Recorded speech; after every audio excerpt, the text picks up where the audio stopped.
Can't buy pride, though, can you? Volunteers in the South Bay are helping wounded veterans heal in ways they never imagined. It's a process that starts the moment they meet their new best friend. Alicia Dean has that story. If you feel like you're not doing anything with your life, this is a great place to start. On a horse ranch in Bonita, veterans recovering from the emotional and physical wounds of combat are transformed. It's just amazing what happens when they come out into this kind of environment rather than going into the hospital for therapy. The Bonita Equestrian Therapy for Heroes program offers 10 weeks of sanctuary. We don't talk about their problems. The horses, of course, don't judge them at all. The horse, for some reason, has a way of seeing you. Navy veteran David Colon served in the Gulf and Iraq wars. For years, he rarely left home. Being surrounded by strangers was much too difficult for him to deal with. Learning to ride taught him how to live. Kind of liberating as well, because I had no idea what a horse would do or how it would act with me, and knowing that we become one almost. It felt awesome. So rewarding to see them open up, like to see a little bit of them come back. The program accepts 8 veterans per session. Many more are on the waiting list. The $600 per person tuition is paid for entirely through donations. The volunteers who keep things running say the value of every dollar is immeasurable. Every little bit means that we might be able to put another guy through the program. It means that another vet might have a chance to experience the great, the physical relief, the emotional release, and developing that bond. It's a great experience. It takes you back to controlling your life. Alicia Dean, NBC 7, 39. A fundraiser for Bonita Equestrian Therapy for Heroes is being held next month. If you'd like to know more about it, log on to NBCSanDiego.com and search the keyword ranch. More than 250 Camp Pendleton-based Marines and sailors right now are on their way to Afghanistan. Family and friends braved chilly pre-dawn temperatures to give members of the Regimental Combat Team 1 headquarters group a warm send-off. They were headed to Camp Dwyer in the southern Helmand province for a year. RCT-1 will continue efforts to clear insurgents from a remote village or two in the southern Afghanistan region. Right now, more than 21,000 Marines and sailors are involved in combat operations in the Helmand province area.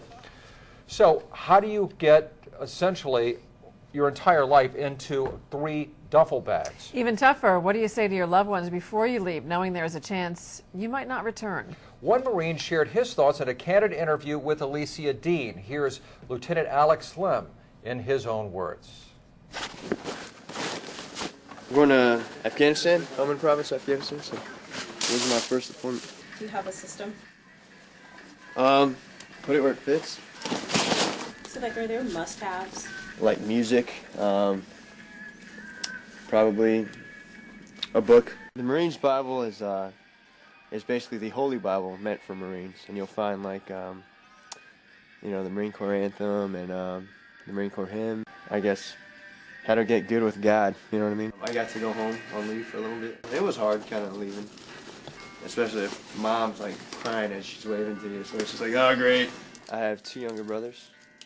The one directly below me, he just came back from Iraq actually. He's with the Army.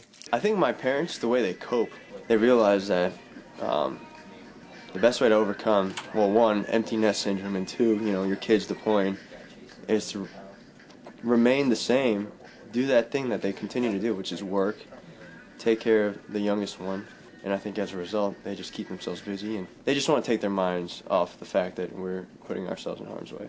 And some say that it's not really your call to be a Marine. They say the Marine Corps calls you and you just answer. I feel like when you answer that call, deployment is part of that. I want the people to know that we need support now more than ever. We can't just assume that everything's going to be all right while we're over there for a year. I want to know that there are people back home supporting me, that they got my back. I think more than anything, you can have stuff and things all you want, but all they really do is collect. I'd rather have a good letter from someone I love or care about, and I think that will keep me going, as opposed to those instant whatever foods or those extra pair of socks or toiletry items. I like those letters, so yeah, it words me a lot. Alicia Dean put that together for us. Lieutenant Lim, you do have a lot of support here. People in San Diego do have your back. By the way, the lieutenant is a public affairs officer with 1st Marine Division. Preparing for a mission in Afghanistan has gone to a whole new level for Camp Pendleton Marines and sailors. Alicia Dean explains how one dedicated veteran's vision is transforming the way units train. Roy Montoya is a retired Marine Corps gunner. He led his unit through some of the worst firefights in the Iraq War. Now he's on a different mission to help troops stay clear of the treacherous traps waiting for them in Afghanistan. What we're going to do is we're going to start shallow and just work our way straight up up this hill mass over here, and we're just going to start firing this direction right here. Roy Montoya leads the way as members of 3rd Battalion 5th Marines get ready to test out a sprawling new range. And we did an emergent request to get these up there for your training. This is Montoya's version of a remote village in Afghanistan where troop convoys and patrols are a popular target for insurgents. The enemy's going to know with the limited number of roads that are over there which roads you're going to have to take. And so he's going to do his job in making sure that it's difficult for you to get from point A to point B. Every square inch of this course is designed to teach units how to avoid ambushes, or at least make it out of one alive. Scenarios like this convoy attack are based on real challenges their fellow Marines have faced in Helmand Province. And again, this is why this range is so great, because it offers us the opportunity to train with terrain like this, which is, again, a very real possibility. This is similar terrain we'll be operating in. The ammo being fired is also real. It's next-level training to keep Marines clear-headed in combat. It's giving us an opportunity to practice stuff that usually we don't practice with live rounds. I think our training as a whole here and the live fire, our capacity with the new type of targetry, role players, new vehicles, new weapon systems, and the smart Marines we have here that are better educated brings a big success for us to go out there and defeat. And that's what we're going to do. The convoy course is part of a larger 16-mile live fire range being developed at Camp Pendleton. The goal is to create a realistic final pre-deployment exercise similar to the intense Mojave Viper training offered at 29 Palms. Alicia Dean, NBC 7, 39. Teaching Afghans to serve and protect their own communities, it is a top priority for NATO, and it's a 24/7 job for Camp Pendleton Marines. That includes a North County native with a lead role in training Afghan police recruits. Alicia Dean takes a closer look. First Lieutenant Bryce Turner from Encinitas is a platoon commander for the 3rd Battalion 1st Marine Regiment Police Mentoring Team. He's on the job in a remote outpost in Helmand Province, where setting up a self-sufficient police force starts with schooling. But if you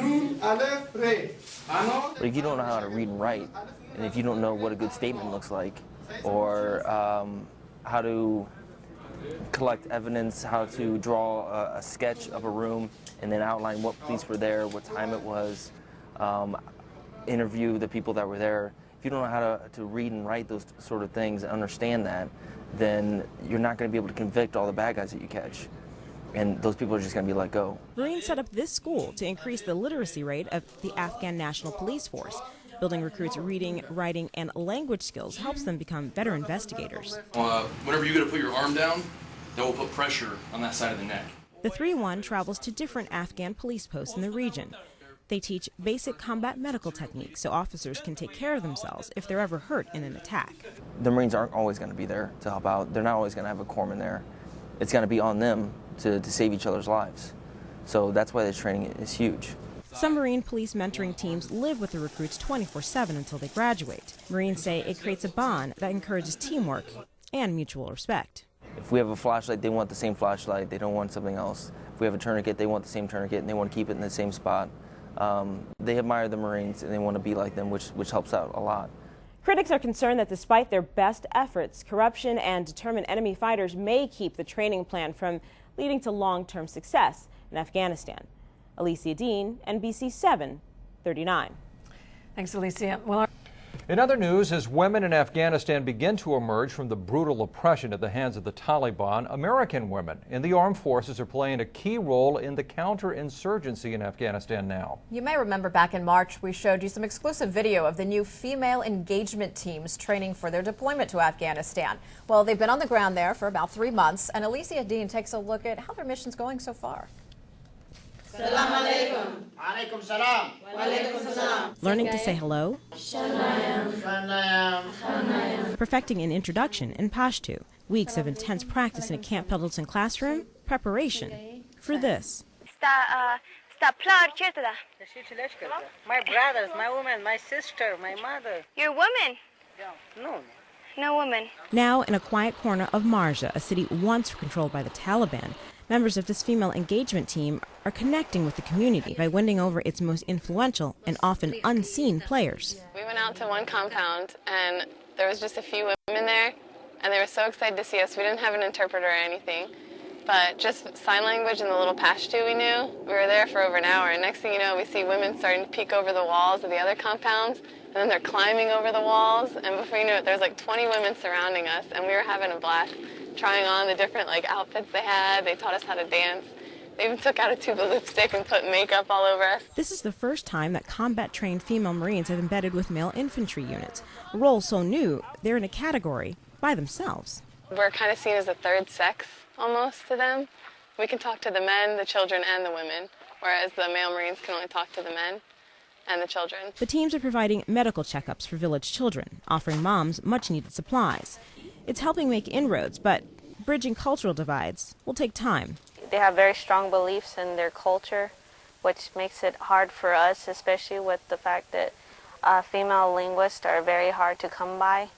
And it's very slim as far as getting a female linguist for each team. So most of the males here won't allow us to talk to their females with a male linguist. So that's been the toughest challenge so far. It's an obstacle female Marines are determined to overcome. Since women outnumber men in Afghanistan, they are the eyes and ears of just about every village, making them a key source of information and a powerful ally. When they see the females, they know we're not here to fight, we're not here to hurt anybody. And I definitely do think that FET is something really useful here for all the companies out here. Alicia Dean, NBC 7, 39. Also tonight, San Diego-based sailors and Marines are now leading flood relief efforts in Pakistan. The USS Peleliu and USS Dubuque are operating off the coast of the capital city of Karachi. 19 helicopters are being used to deliver food and critical supplies. A Marine Corps spokesperson in Pakistan says the ships will most likely stay in the area for several weeks. We talked to the commanding officer of the helicopter squadron conducting the airlifts before the ships left San Diego in May, and he said Marines and sailors are always prepared for the unexpected. We are No Kid in America's 911 force, so that means we're on call. If any kind of emergency pops up anywhere in the world, we'll get the call, and we are supposed to be able to divert to that area and react to whatever situation is there. Well, they got the call, and more than 3,000 sailors and Marines are assigned to USS Peleliu and her support ships. They are scheduled to return to San Diego in December. Camp Pendleton Marines and sailors working around the clock in Afghanistan found enough time to lace up their sneakers to honor a fallen comrade. Megan had a motto. Her motto was be bold, be brief, be gone. And that's how we're going to start the race today. More than 500 people took part in the Major Megan McClurg Memorial Run at Camp Leatherneck. McClurg was a Camp Pendleton-based public affairs officer. She was killed by a roadside bomb in Iraq in 2006, making her the highest-ranking female officer to be killed in the war. McClurg was an avid runner, even started a marathon in Iraq. Major William Connor graduated from the Naval Academy with her. He says he was out for a jog when his friend's memory gave him the courage to contact her parents about staging this run. She gave it all to the Marine Corps, and she gave it all to her country. And my hope is that people walk away from the race and that they walk away with a good feeling. And they honor Megan. She was an amazing athlete, so I know that she'd be thrilled. The run was founded by her parents in Washington State 4 years ago. Proceeds benefit the Semper Fi Fund, which provides support to wounded warriors. Terrific story there. All right, not so terrific for the Padres. No. Chris, thank you very much. San Diego-based sailors and Marines are leading flood relief efforts in Pakistan. We are No Kid in America's 911 force, so that means we're on call. If any kind of emergency pops up anywhere in the world, we'll get the call. The USS Peleliu and USS Dubuque are operating off the coast of the capital city of Karachi tonight. 19 helicopters are being used to deliver food and supplies. More than 3,000 sailors and Marines are assigned to USS Peleliu and her support ships. They are scheduled to return to San Diego in December. Trolley. Catherine, now you have spent a bit of time in Iraq.